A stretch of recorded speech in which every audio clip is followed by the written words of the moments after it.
Alright, you guys, so today is going to be our final book haul for the summer. I'm pretty sure, I don't know, we'll see. I tend to buy books, even though I say I won't buy books. It's fine. So today is a book haul video for everything that I got from Thrift Books to get us through the summer, dive into reading and expand our minds. And then next week I'm going to be kicking off with our curriculum reviews. So if you have not already, make sure that you hit that subscribe button, hit the notification bell so you are notified. I'm going to be having a lot of curriculum reviews coming up. I'm not even sure how many, but I know it's probably going to span at least a month of videos, if not two. So don't miss that. So some of the first books that I got some books for me and some books for the kids. So the first one is The Trumpet of the Swan by E.B. White.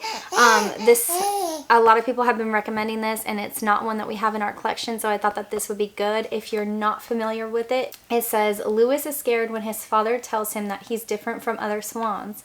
He doesn't want to be different, even though he can't talk. Lewis knows he could learn to read and write if only he could get into school. Sam Beaver, a boy who understands all wild things, agrees to help, but Mrs. Hammerbotham isn't sure she can handle a trumpeter swan in her classroom. So I thought that that would be a cute story during the summer to read with my kids.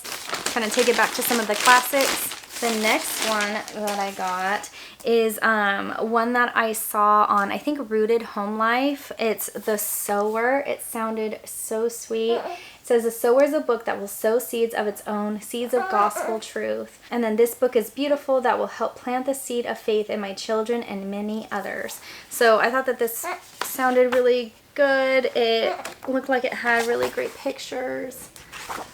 And it's something that's a short read that we can do in a day without it, you know, taking a few hours to get through with everyone. Now, some of the next ones. Oh, this one is one for me. I want to grow in prayer over this summer, and I definitely feel like with life circumstances, that is where God is guiding me anyway. So I got this devotional. It is A Praying Life. I guess somebody has it bookmarked with something, I don't know, but this sounded so great. So it says, let's face it, prayer is hard. In fact, prayer is so hard that most of us simply do not pray unless an illness or a public setting, such as saying grace at a meal, demands it. Prayerlessness is rooted in a core unbelief that can shape our lives even as Christians. Because of prayerlessness, our lives are often marked by fear, anxiety, joylessness, and spiritual lethargy. If prayerlessness marks your life more often than not, then this book is for you. Basing the text on the popular A Praying Life seminar, which has encouraged thousands of Christians to a vibrant prayer life, Paul Miller writes to the heart of the matter. That is, indeed, the book for any Christian who wants to know the joy and power of a vibrant prayer life. So I thought that this would be good to go through over the summer. I'm just probably going to do this on my own. I don't know anybody here to do like a Bible study, but I'm going to grow whether we have people here or not yet. All right, the next one I got, I'm really excited about this one because we are in a new area and we are wanting to put ourselves in position to make friends. My kids and I thought that it would be really fun to get the Wild and Free Book Club book. So we were part of a book club maybe a year ago where the family was using this book and they were running a children's book club. And if you guys are not familiar with this one, the way that it works is they have a list of books to pick from. And so you pick the book. So for example, this one is Anne of Green Gables. And then it talks about places that you could do a gathering at. So it will give you ideas based on the story. So for instance, this one says a train station near a lake of shining waters, under the shade of a cherry tree, an old schoolhouse, or a garden. And then it gives you different food ideas that correspond to the story. And then it gives you discussion questions for when your book club takes place. And so I thought that this would be fun. It's already something that's done for me. And then I would just have to basically post it online and get other families to join in. But it also gives you activity ideas as well. The baby's getting the camera.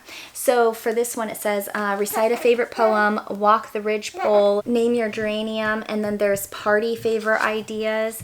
And I believe that there might even be some craft ideas as well. And so I thought that this would just be really fun. There's a whole bunch of books that they give you to do for this book club. So here's some of them. I'll try to flip the camera around and give you guys a quick glance, because I know sometimes it can be easier to see when it's like closer. Or maybe that's just me getting old. But I'm really excited to have this book and to do that with the kids. The last two...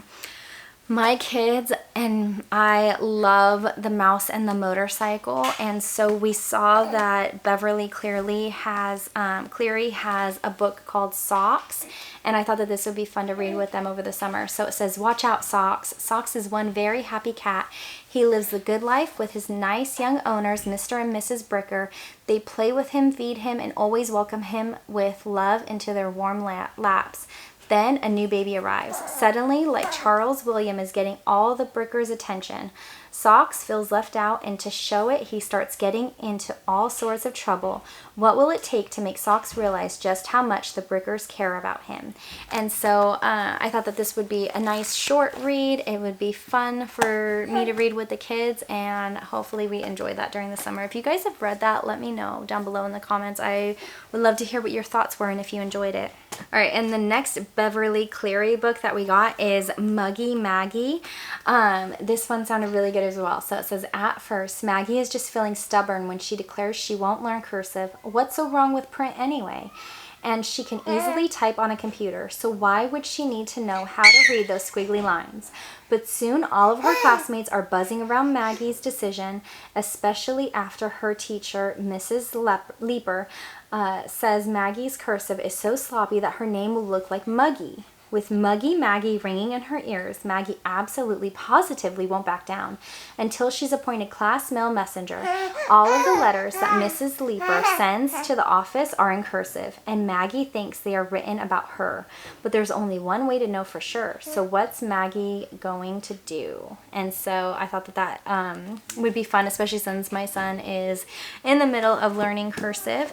And then the next one I saw on Davine's channel from Calm in the Chaos Homeschool, and it says The Princess and the Foal, a real-life princess, a forever friendship. And my daughter loves horses, so I thought that this would be the perfect book for her for the summer. So it says, Princess Haya of Jordan loves her family more than anything, especially her mother, who brings light and happiness into the royal palace. So when Queen Aliyah, I think that's right, is killed in a tragic accident, Princess Haya is devastated. Knowing how much Haya loves the horses in his stables, Haya's father, the king, gives her a special birthday present, a foal of her own. And this foal changes Princess Haya's world completely. And I thought that just sounded sweet. And the minute I saw her recommend this book, I was like, I need that, because my daughter, like I said, loves horses. Okay, the next one that I got is a book that is actually part of a series we have. It has 5 books in total. This is the newest one in the series. It is Resolve, the church that endures onward.